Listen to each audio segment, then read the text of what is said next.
Bank forensic audit শেষে আগামী অক্টোবরের মধ্যে একীভূত হতে পারে শরিয়া ভিত্তিক দুর্বল ব্যাংকগুলো।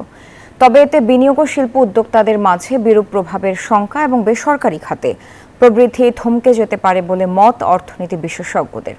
তবে দু একটি ব্যাংক নিজেদের সক্ষমতায় ঘুরে দাঁড়ালে তাদেরকে একীভূত না করার বিষয়টি বাংলাদেশ ব্যাংক বিবেচনা করতে পারে বলে মত ব্যাংকারদের।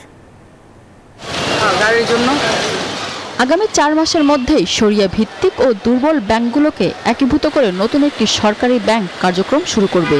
এর মধ্যে ফার্স্ট সিকিউরিটি ইসলামী, গ্লোবাল ইসলামী ইউনিয়ন ব্যাংকের বিতরণ করা ঋণের পরিমাণের শতকরা 90% উপর খেলাপি। তুলনামূলকভাবে ভালো অবস্থানে রয়েছে সোশ্যাল ইসলামী ব্যাংক ও এক্সিম ব্যাংক।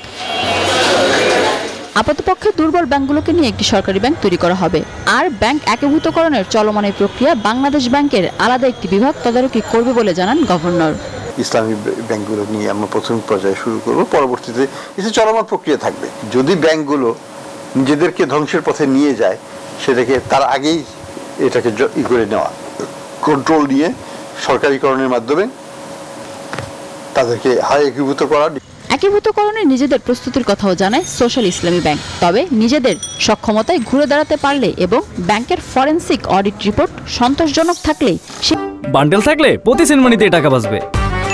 বিকাশ সেনমানি বান্ডেল কিনে জিতুন প্রতি লেনদেনে। এই ব্যাংকে একীভূত না করার কথা বলেন ব্যাংক কর্মকর্তারা।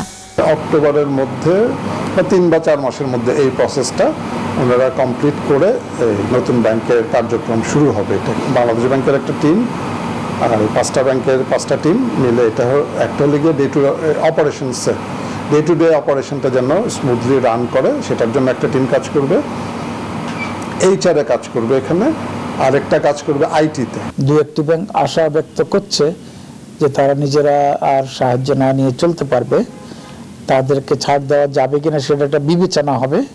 কিন্তু এখন পর্যন্ত যেটা আছে 5টা ব্যাংক এই প্রোগ্রামের আওতায় আছে। তবে ব্যাংক একীভূতকরণে শিল্প খাতে বিরূপ প্রভাব পড়ার কথা জানান অর্থনীতিবিদরা।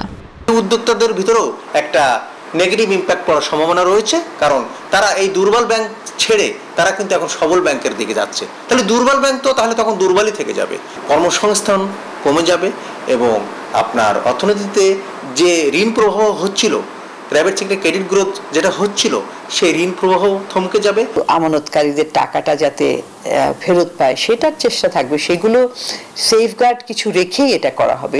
আমানতকারীদের স্বার্থ রক্ষা করে সব সিদ্ধান্ত নেবে বাংলাদেশ ব্যাংক। এছাড়া একীভূতকরণে কারো চাকরি যাবে না বলেও ব্যাংকারদের আশ্বস্ত করেন গভর্নর। মিনা ফেরদাউস, নিউজ 24, ঢাকা।